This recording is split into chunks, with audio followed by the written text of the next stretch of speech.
Il est 19 h, bonsoir à toutes et à tous et merci de nous rejoindre pour ce journal qu'on entame avec les titres de l'actualité.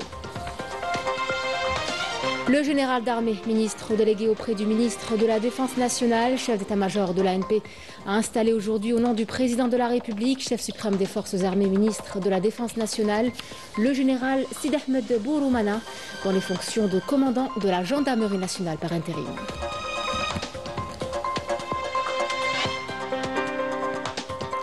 Nous vous parlerons par la suite des formations au profit des jeunes journalistes. Cette fois-ci, c'est à Alger qu'elles ont eu lieu. Une session organisée par la télévision publique pour mieux préparer la relève du secteur médiatique et améliorer la qualité de l'information.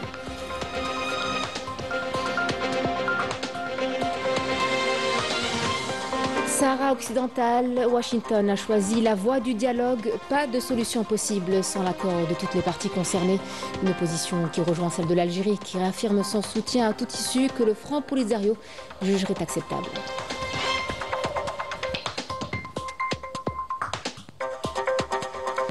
Vive réaction suite à l'arrestation d'un agent consulaire algérien à Paris. Les tensions entre les deux pays ont été largement alimentées.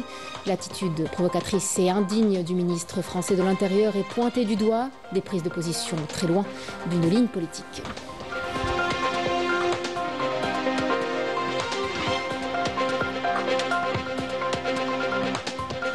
Au Mali, l'opposition tire la sonnette d'alarme sur les graves dérives autoritaires du régime militaire en place. Un appel à un retour immédiat à l'ordre constitutionnel et au respect des libertés fondamentales a été lancé.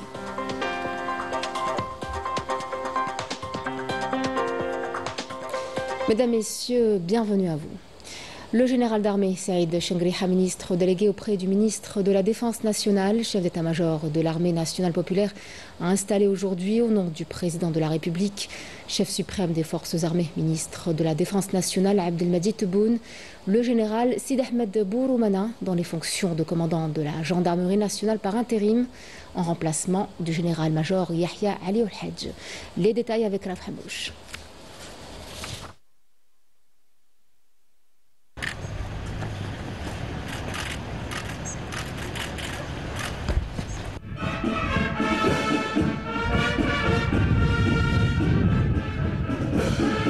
Après la cérémonie d'accueil, le général d'armée a observé à l'entrée du siège du commandement de la gendarmerie nationale un moment de recueillement à la mémoire du Shahid Larbi Ben Mhidi, dont le siège du commandement est baptisé de son nom. Le général d'armée a ensuite déposé une gerbe de fleurs devant la stèle commémorative du Shahid et récité la Fatiha à sa mémoire et à celle des valeureux Shuhada.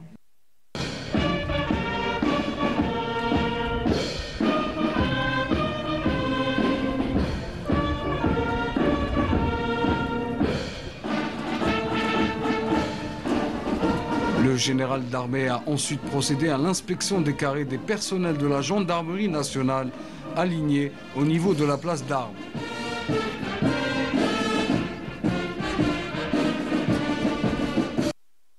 Avant d'annoncer l'installation officielle du nouveau commandant de la gendarmerie nationale. باسم السيد رئيس الجمهورية القائد الأعلى للقوات المسلحة وزير الدفاع الوطني. Au nom du président de la République, chef suprême des forces armées, ministre de la Défense nationale et conformément au décret présidentiel du 14 avril 2025, j'installe officiellement le général Sidi Ahmed Bouroumana dans les fonctions de commandant de la gendarmerie nationale par intérim en remplacement du général-major Yahya Ali Oulhadj. وعليه آمركم بالعمل تحت سلطته. Aussi, je vous ordonne de travailler sous son autorité, de suivre ses ordres et d'exécuter ses instructions dans l'intérêt du service, en application des règlements militaires en vigueur et des lois de la République, et en faisant montre de fidélité au sacrifice de nos vaillants Shuhada et aux valeurs de notre glorieuse révolution. وتخليدا لقيام ثورتنا المجيدة.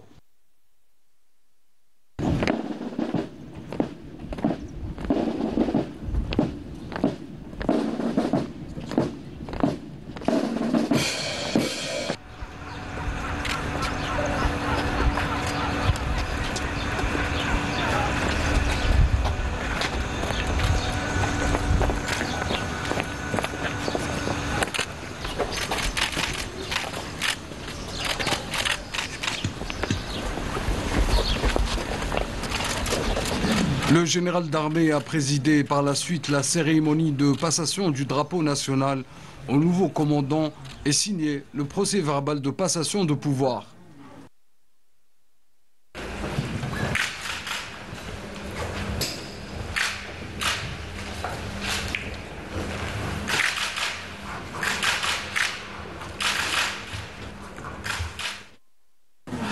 Après avoir présidé la cérémonie de passation de pouvoir, le général d'armée a prononcé lors de cette rencontre avec les cadres et les personnels de la gendarmerie nationale une allocution dans laquelle il a souligné que les exigences de la sécurité et de la stabilité du pays sont des défis majeurs qu'il appartient à tout Algérien sincère de relever.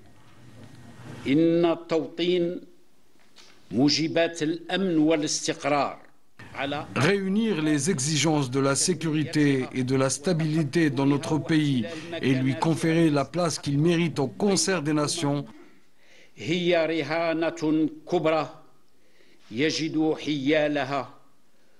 sont des défis majeurs face auxquels tout homme fidèle à cette terre bénie se voit appelé à consentir toutes ses forces et efforts dans l'objectif de les relever.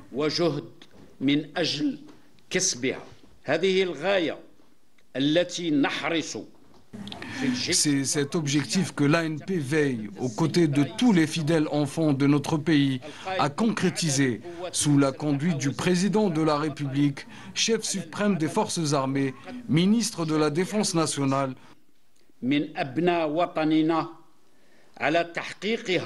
en œuvrant à remplir notre engagement envers le message des valeureux martyrs et à mettre en échec les desseins et les visées des ennemis du peuple algérien.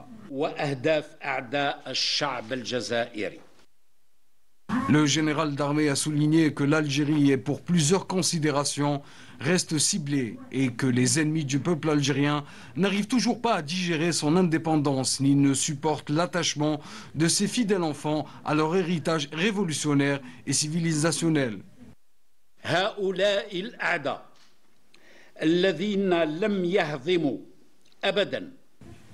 Ces ennemis qui n'ont pas du tout digéré l'indépendance de notre pays, ni jamais supporté sa résilience, sa force, son unité, sa cohésion sociale et sa fusion avec son armée,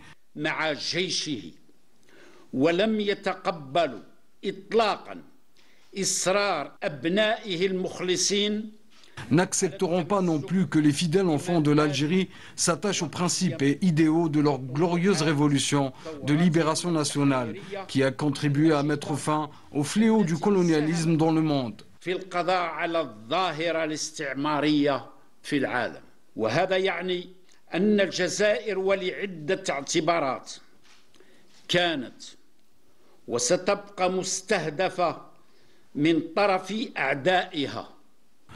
C'est dire que l'Algérie est, pour plusieurs considérations, était et restera ciblée par ses ennemis et de ce fait, l'on ne veut pas qu'elle reste unie, réconciliée avec elle-même et fière de son histoire et de son patrimoine civilisationnel.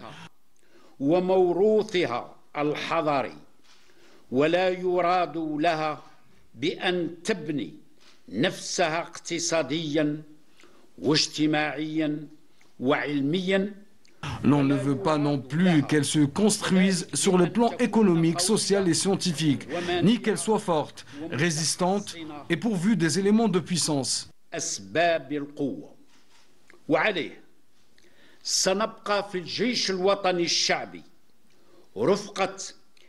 Dès lors, nous continuerons au sein de l'ANP, aux côtés de tous les hommes patriotiques, à œuvrer inlassablement dans le sens de la préservation de la notoriété de l'Algérie et de la grandeur de son peuple.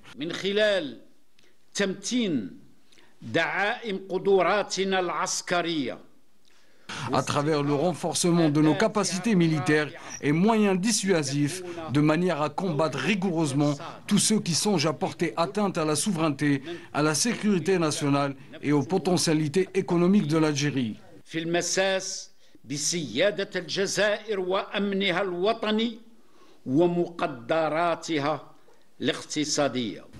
Au terme de cette rencontre, le général d'armée a suivi les interventions des certains cadres et écouté leurs préoccupations avant de signer le livre d'or du commandement de la gendarmerie nationale.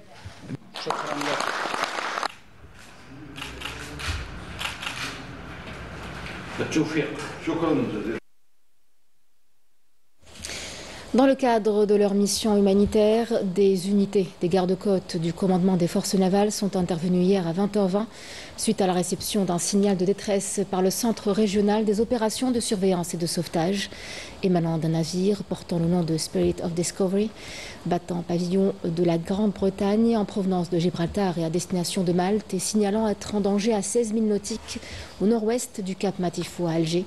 À son bord, 3 voyageurs de nationalité britannique dans un état de danger. Immédiatement et en coordination avec le Centre national des opérations de surveillance et de sauvetage en mer du Service national des gardes-côtes du commandement des forces navales, une opération de sauvetage et d'évacuation a été déclenchée en 2 étapes, engageant un hélicoptère MS-66 appartenant au 560e escadron d'hélicoptères de recherche et de sauvetage en première région militaire, et une vedette de sauvetage 240 relevant du groupement territorial des gardes-côtes de Délis en première région militaire. Cette intervention a permis l'évacuation des voyageurs vers le centre hospitalier universitaire Mustapha Bacha pour une prise en charge sanitaire. Cette opération confirme la volonté constante et l'entière disponibilité des unités des gardes-côtes relevant du commandement des forces navales à intervenir en mer pour sauver des vies humaines en toutes circonstances. Nous vous en parlions en titre à Alger. Une formation de 2 jours a démarré pour les jeunes journalistes. L'idée est de rehausser le niveau, renforcer les compétences, mais aussi retisser les liens entre les bancs de l'université et le monde du travail. Une session organisée par la télévision publique pour mieux préparer la relève du secteur médiatique et ainsi améliorer la qualité de l'information. Malim Damis. Les rencontres régionales avec les journalistes et professionnels des médias se poursuivent. Après Oran, c'est à Alger que le ministre de la Communication, Mohamed Mziane, a poursuivi ses échanges autour des enjeux du secteur en mettant l'accent sur l'importance de la formation. La formation doit d'abord être considérée comme un investissement. Elle doit être perçue comme une valeur ajoutée tant pour l'institution que pour l'individu. Elle doit s'appuyer sur des savoirs variés car l'idée d'une convergence entre théorie et pratique ou entre le savoir académique et l'expérience de terrain a disparu. L'Algérie connaît une dynamique économique, sociale, politique et culturelle que les ennemis de ce pays ne peuvent ignorer. Face à cela, il nous revient en tant que journalistes d'être en première ligne. Avec le poids, l'influence et le lien qu'entretient la télévision algérienne, nous le disons avec humilité mais aussi avec responsabilité, elle doit être la locomotive de cette riposte. Le ministre de la Communication a insisté sur l'importance de renforcer le lien entre la formation universitaire et le monde professionnel. Nous devons dès maintenant réfléchir à la manière de créer des rencontres positives pour que l'étudiant, avant même d'être diplômé, ait une connaissance concrète de la réalité du milieu médiatique. Cette approche vise à renforcer l'ensemble du secteur médiatique en garantissant une meilleure adéquation entre la formation et les exigences du monde professionnel. Concernant à présent la question sahraoui, les États-Unis ont choisi la voie du dialogue. Pas de solution possible sans l'accord de toutes les parties concernées, surtout pas sans le Front Polisario. Washington se dit prêt à soutenir une issue équitable à condition qu'elle soit acceptée par tout le monde. Une position qui rejoint en tout cas celle de l'Algérie, qui réaffirme une nouvelle fois son soutien à toute issue que le Front Polisario jugerait acceptable. Walid Yousfi. Le conseiller spécial de Trump pour l'Afrique a été on ne peut plus clair quant à la position des États-Unis vis-à-vis de la situation prévalente au Sahara occidental, en réaffirmant une fois de plus dans cette entrevue accordée à la chaîne El Hadith à qui veut l'entendre que son pays est favorable au dialogue et à une solution mutuellement acceptable, une position qui constitue un camouflet au Marzen. L'Algérie a toujours affirmé qu'elle soutiendrait toute solution que le Front Polisario serait disposé à accepter. Autrement dit, dès lors que le Polisario approuve une issue, l'Algérie s'y associera. Concernant la déclaration de Donald Trump en 2020, bien qu'elle ait accordé une forme de reconnaissance de la souveraineté marocaine sur le Sahara occidental, il y était notamment question de dialogue et de la recherche d'une solution juste et acceptable pour toutes les parties concernées. Cette déclaration peut donc être interprétée comme favorable à une résolution mutuellement acceptable et fondée sur la négociation.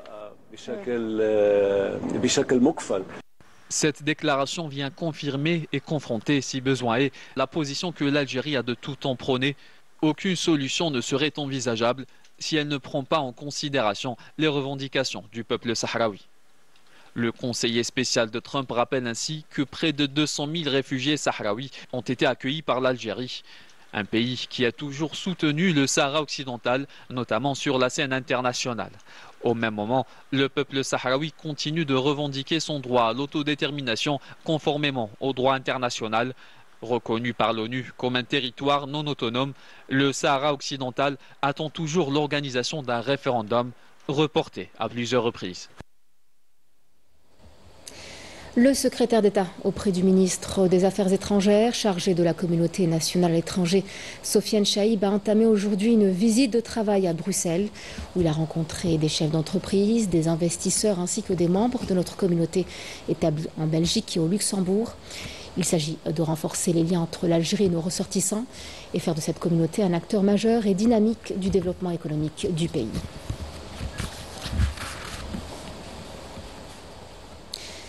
L'arrestation d'un agent consulaire algérien à Paris a provoqué, vous le savez, de vives réactions du côté d'Alger, un acte jugé en totale violation des conventions diplomatiques. Les tensions entre Alger et Paris ont depuis franchi un nouveau cap et à les voir s'envenimer, difficile de ne pas pointer du doigt certaines attitudes qui jettent de l'huile sur le feu, à commencer par celle du ministre français de l'Intérieur, Retailleau, dont le comportement, disons-le, frôle plus celle d'un voyou que celle d'un haut responsable de l'État. Il incarne une dérive où la politique intérieure française se joue aux dépens des relations avec l'Algérie. Adel Bouhamed, Seraf Hamouche. En faisant fi des différentes conventions régissant le statut des employés consulaires, le ministre de l'Intérieur français a fait montre d'une bassesse et d'un comportement digne d'un voyou. Devant des agissements pareils, c'est l'État français qui recule en laissant place à des comportements loin d'être conformes, notamment à la Convention de Vienne faite le 24 avril 1963. Une convention qui stipule clairement qu'en l'absence de preuves en raison de la violation des procédures de poursuite et non-respect de l'obligation d'informer l'État d'origine de l'intéressé, la procédure engagée par la justice française est considérée comme illégale. On a utilisé cette affaire pour mettre dans la gêne les relations bilatérales qui se trouvaient dans une phase de réchauffement. L'ensemble de ces mesures qui ont été prises ont été décidées à l'instigation de services sous la tutelle du ministre de l'Intérieur français Bruno Retailleau, qui assume entièrement la responsabilité de cette nouvelle situation créé dans un contexte tout à fait particulier, car je veux rappeler qu'il y a eu l'entretien téléphonique entre les deux chefs d'État le 31 mars dernier. C'est un entretien téléphonique qui a permis d'acter cette volonté de renouer le dialogue entre les deux pays et de donner à la relation bilatérale une ambition tout à fait nouvelle qui englobe l'ensemble des spectres des questions de coopération d'intérêt commun.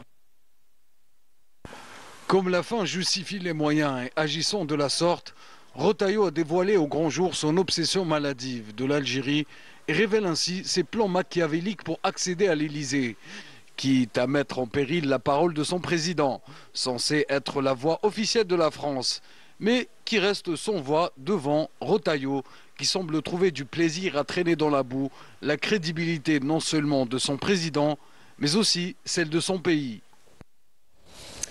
Des tensions largement alimentées par l'extrême droite française et certains membres du gouvernement qui semblent chercher la confrontation pour exister politiquement.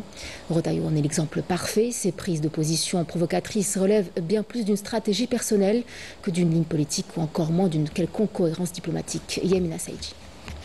Vous vous rappelez d'une émission de télé il y a 20 ans où il y a un célèbre animateur qui faisait des jeux d'interville ou je sais pas quoi, où on posait des questions à des villes pour qu'ils gagnaient, et il a été viré du jour au lendemain parce qu'on s'est aperçu qu'il avait truandé en donnant les réponses aux représentants de la ville où il était, qui faisait 3 avec ses doigts, qu'il les mettait là, et que donc la personne en face répondait à la question numéro 3. Et ben le nom de la personne qui répondait à la question numéro 3, c'était Monsieur Retailleau, qui donc faisait partie de la tricherie, qui donc faisait partie de la supercherie. Et Monsieur Retailleau, d'ailleurs, a touché les chocolats aussi du Sénat. Et lui, il a été plus intelligent que les autres parce qu'il a appelé ça des remboursements. Donc il a fourni quelques justificatifs. Mais c'était comme de l'argent qu'il ne devait pas toucher. On a dit son nom, je me souviens plus. Oui, Bruno Retailleau. Bruno Retailleau, voilà. Un prénom de Vendée. Voilà, hein, sur les lèvres, on lit bien l'A2 apparemment. On lit bien l'A2. C'était il y a des années, sur le plateau d'un jeu télévisé. Bruno Retailleau, alors jeune élu vendéen, trichait en direct devant des millions de téléspectateurs. Ce n'était pas une scène cocasse, mais plutôt un avant-goût du personnage. Dans l'attitude de Retailleau, ce jour-là, transparaissait déjà la duplicité. Le mensonge facile, le goût du coup bas. Rien d'étonnant aujourd'hui, cette vidéo ne fait que confirmer ce que beaucoup savaient déjà.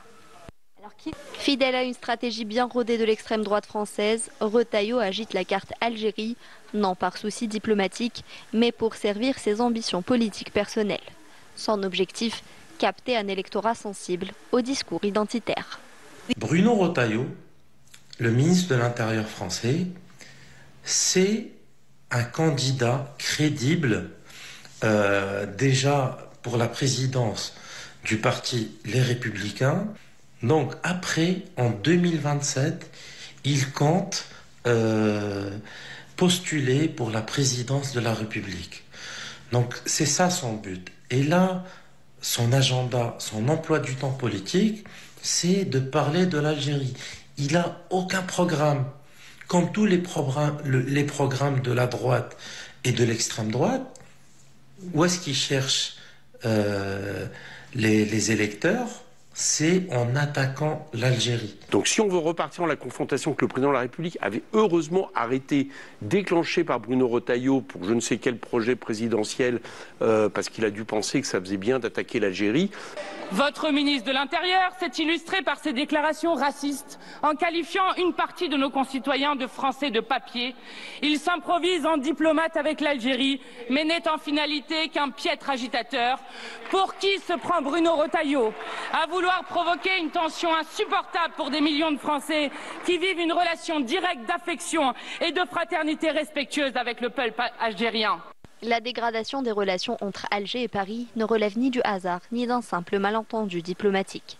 C'est bien les provocations méthodiques, soigneusement orchestrées par certains responsables français, qui ont attisé les tensions. En tête de file de l'extrême droite, Bruno Retailleau, qui depuis plusieurs mois multiplie les déclarations hostiles, alimente un discours stigmatisant marqué par une vision étroite de l'identité et une animosité persistante envers l'Algérie. C'est-à-dire qu'on a une droite et une extrême droite qui est aveugle quand il s'agit d'Israël, mais extraordinairement ferme et menaçante quand il s'agit de l'Algérie. Donc pour eux, maintenant, ils ont trouvé le dossier sur lequel ils peuvent vraiment s'exprimer clairement sur, et exprimer une forme de fermeté, etc. Une hostilité même. Tout ça est quand même assez dramatique quand on voit effectivement le paysage politique de notre pays avec un Bruno Retailleau qui est dans une obsession algérienne qui commence à fatiguer tout le monde.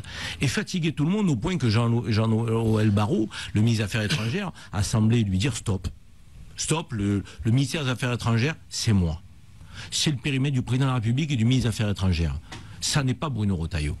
Et je crois savoir, au moment où nous parlons, qu'il y a une volonté d'apaisement du côté du président de la République, du Premier ministre, François Bayrou, et du ministre des Affaires étrangères. Là, ce que fait Bruno Retailleau, c'est qu'il porte la voix de la France sur un sujet qui est un sujet international, qui est un sujet des relations avec l'Algérie et au-delà de l'Algérie, dans un moment où les relations entre la France et de nombreux pays africains est en train de se dégrader. Il faut qu'on lui mette des limites.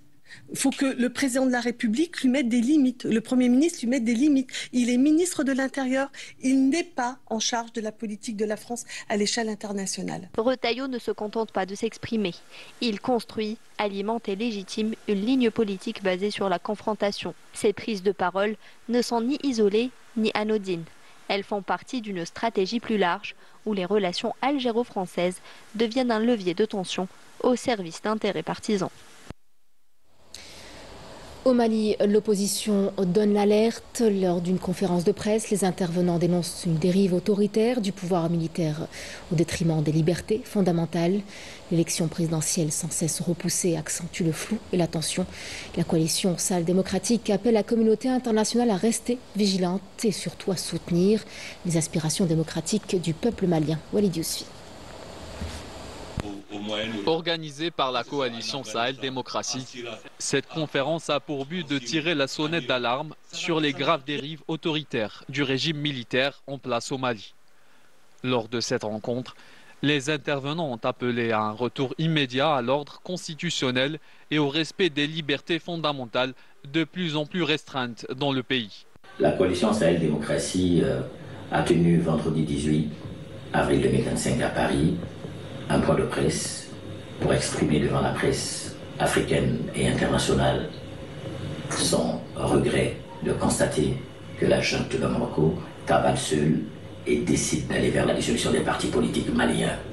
Le multipartisme intégral a été consacré en 1991 où des martyrs ont donné de leur vie. C'est une démocratie arrachée au prix du sang.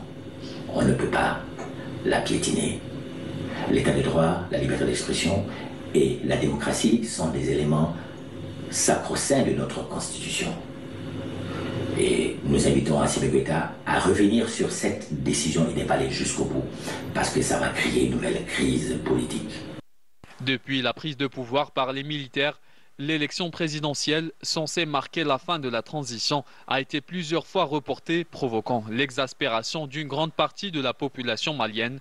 Malgré les appels récurrents en faveur d'un calendrier électoral clair, les autorités de transition semblent déterminées à conserver le pouvoir, accentuant les crises politiques. Le peuple malien, dans son entièreté, depuis 8 mois, souhaite le retour à l'ordre constitutionnel normal. Le peuple malien veut choisir son président, veut que les élections se tiennent. Le peuple malien n'a plus confiance en Assimi Goïta, qui joue à la ruse, à la propagande, au mensonge d'État, incapable de sécuriser l'intérieur du Mali et les Maliens et le Mali, qui a une diplomatie à cascade, conflictuelle, pour se maintenir au pouvoir. Il profite du désordre pour garder le pouvoir. La coalition Sahel Démocratie appelle la communauté internationale à rester vigilante et à soutenir les aspirations démocratiques du peuple malien. Revenons chez nous en Algérie, plus précisément à Constantine, où une journée scientifique a été organisée autour d'une technique de plus en plus incontournable en chirurgie, l'endoscopie.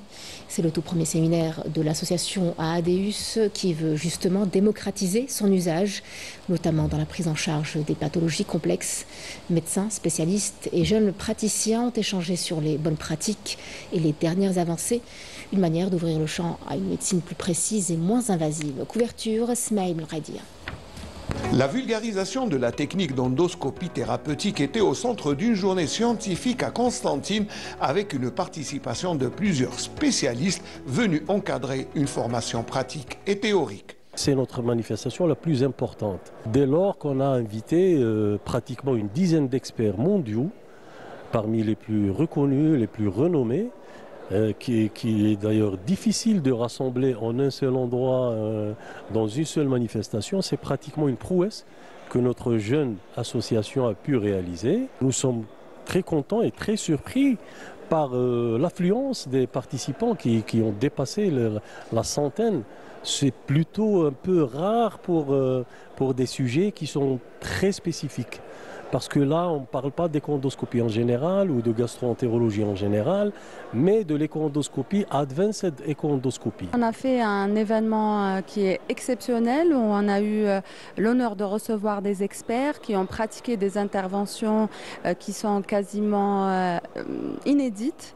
Donc c'est la réalisation de gestes thérapeutiques par voie endoscopique et par le biais de l'écho-endoscopie. On n'a pas du tout ouvert, il n'y a pas de célioscopie, on est rentré par la bouche, tout a été fait et le malade peut être mis sortant dès le lendemain. Grâce à l'association AADEUS, cette association qui a pour but donc de former les jeunes médecins algériens pour ces techniques qui sont très pointues, qui nécessitent beaucoup d'apprentissage. Et là, nous avons le support des experts qui nous accompagnent donc, pour cette formation. La présence de spécialistes de renommée mondiale a rehaussé cet événement dont l'objectif était la formation de médecins algériens. Il y avait un très bon niveau d'organisation. Les cas étaient très intéressants et on a pu donc mener à bon terme toutes les procédures qui étaient programmées. Donc ça s'est bien passé et les suites sont a priori simples. Et avec cette nécessité de pouvoir diffuser, former de manière standardisée dans l'intérêt des patients les médecins algériens gastro-entérologues en écho-endoscopie qui est devenu un examen incontournable dans la sphère digestive et qui doit être impérativement développé dans toutes les régions de l'Algérie, notamment pour la pathologie pancréatique, entre autres, qui est le cancer du pancréas. L'incidence augmente partout dans le monde, qui est on va dire, le serial killer du 21e siècle et qu'on détecte malheureusement très tardivement. Pour des raisons diverses, et probablement actuellement certainement des facteurs environnementaux qui expliquent, et dont l'incidence a aussi augmenté en Algérie en fait. L'organisation de ce type de journée ne peut être que bénéfique pour une meilleure prise en charge des malades. Cap vers l'ouest du pays avec une autre spécialité à l'honneur ce soir, la réanimation pédiatrique. Et c'est à Oran où plus de 300 spécialistes se sont retrouvés pour échanger autour des évolutions et des perspectives dans ce domaine. Cette rencontre médicale marque aussi les 20 ans du service de réanimation de l'AHS Boukhroufa. C'était l'occasion de faire le point sur les avancées d'un secteur clé de la médecine infantile. Couverture, Yasmine Abri. Améliorer la prise en charge des enfants en situation critique, tel est l'objectif de ce congrès international de réanimation pédiatrique qui a rassemblé un large panel de professionnels de santé. Au menu de ce congrès, des conférences, des ateliers pratiques et des présentations de recherche qui ont rythmé ces journées, riches en échanges. Ce séminaire international axe sur trois thématiques. Nous avons les nouveautés en réanimation, toutes les nouveautés en réanimation, les nouvelles modalités de ventilation artificielle, aussi tout ce qui est réanimation cardiaque, les nouveautés en réanimation cardiaque, et nous allons parler des nouvelles technologies émergentes en santé qui sont utilisées pour la réanimation. C'est une opportunité pour nous en tant que résidents de découvrir les nouvelles innovations technologiques et ainsi que les nouvelles techniques, les nouvelles avancées scientifiques. Les participants ont partagé leurs expériences et leur vision de la réanimation pédiatrique. Certains ont témoigné des difficultés rencontrées sur le terrain, d'autres ont souligné l'importance de l'innovation et de la formation.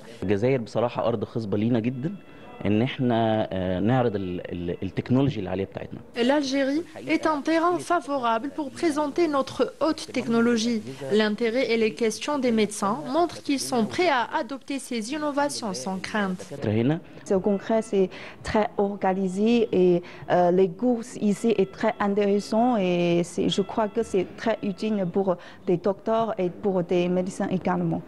Pour nous également, nous sommes apprendre beaucoup ici. On a présenté un peu de notre nouvelle technologie innovante et on a fait des échanges avec les docteurs, les médecins pour améliorer le service de réanimation de bloc opératoire ici en Algérie.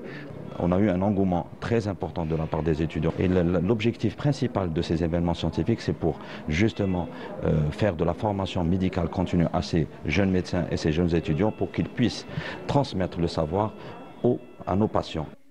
Au-delà des aspects techniques, le congrès a souligné l'importance de l'humain dans les soins. Communication, gestion du stress et travail en équipe. Il a rappelé que l'avenir de la réanimation pédiatrique repose autant sur la compétence que sur la solidarité et le partage. Préserver l'environnement tout en valorisant l'histoire millénaire de la ville, c'est le pari d'une rencontre organisée par l'association Éco-Cirta à Constantine. Il s'agit de repenser le tourisme autour du Vieux Rocher, ce site emblématique qui attire de plus en plus de visiteurs. Plusieurs acteurs concernés par le tourisme ont été réunis pour échanger sur le sujet et ont mis aujourd'hui sur l'écotourisme comme levier pour concilier découverte et respect du patrimoine. Smaïl Raidia.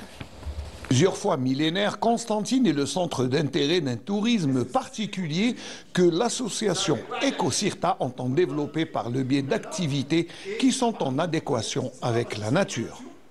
On fait la promotion. Nous aspirons à promouvoir la science citoyenne. Certes, la majorité des membres de notre association sont issus de milieux scientifiques, mais nous nous inscrivons pleinement dans la dynamique de la société civile.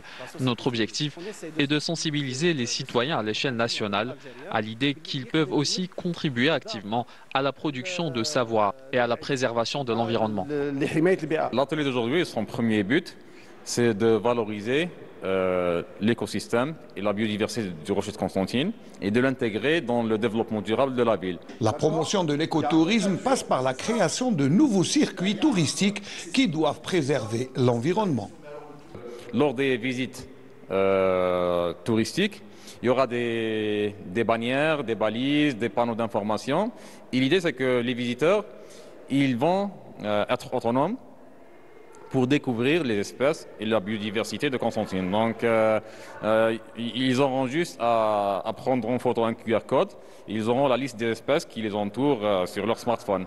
Donc, on a pensé à créer un circuit touristique qui s'intéresse à tout ce qui est écologique, donc le tourisme naturel, comment combiner le naturel avec le culturel. Ayant résisté aux aléas du temps et de l'histoire, le Vieux Rocher demeure un pôle incontestablement attractif pour tous les genres de tourisme. Du sport à présent, avant de clôturer les pages de cette édition avec cette demi-finale allée de la Coupe de la CAF. Le CS Constantine est à Berkane où il est arrivé hier. Madoui Khaireddine et ses protégés sont conscients de l'importance de cette première manche pour la suite de la compétition. Smaïl Radia. La première manche de la demi-finale de la Coupe de la CAF, rendez-vous historique pour le CSC, est prévue ce dimanche à 20h contre le RS Berkane. L'occasion pour les Constantinois de poursuivre le rêve africain. Exactement, c'est une demi-finale historique pour le club, pour la ville de Constantine bien sûr. Notre préparation s'est achevée quand même, je peux dire hier, surtout dans le centre de Sidi Moussa. On a fait une très bonne préparation, on a axé le travail beaucoup plus sur l'aspect tactique, comment aborder ce match, comment essayer de malmener cette équipe de Berkane. Les joueurs se sont préparés sereinement pour négocier convenablement le match aller afin de bénéficier de l'avantage du terrain et du public lors du match retour. بركان فريق قوي كما قلت ادى بطوله ساعات على المغرب هنا بغات تدي البطوله في بطوله مغربيه تكون انت البطل تاعها عارف بلي كفريق قوي حنا درسناه مليح وان شاء الله بطوله افريقيه تختلف على البطولات تاع المغرب ان شاء الله رانا واعيين بالمسؤوليه ان شاء الله وندير مباراه جميله واخويه ان شاء الله. لكن حنا ثاني رانا جايين بنيه نديروا نتيجه وتكون اجواء اخويه ان شاء الله. عندنا مقابله العوده قبل الاولى هذه ان شاء الله نديروا نتيجه ايجابيه نتساعدنا الماتش رetour ان شاء الله. La rencontre sera officiée par un trio arbitral libyen. C'est la fin de ce journal. Merci à vous de l'avoir suivi. Je vous souhaite une excellente soirée pour la suite de nos programmes sur Canal Algérie et je vous retrouve le week-end prochain.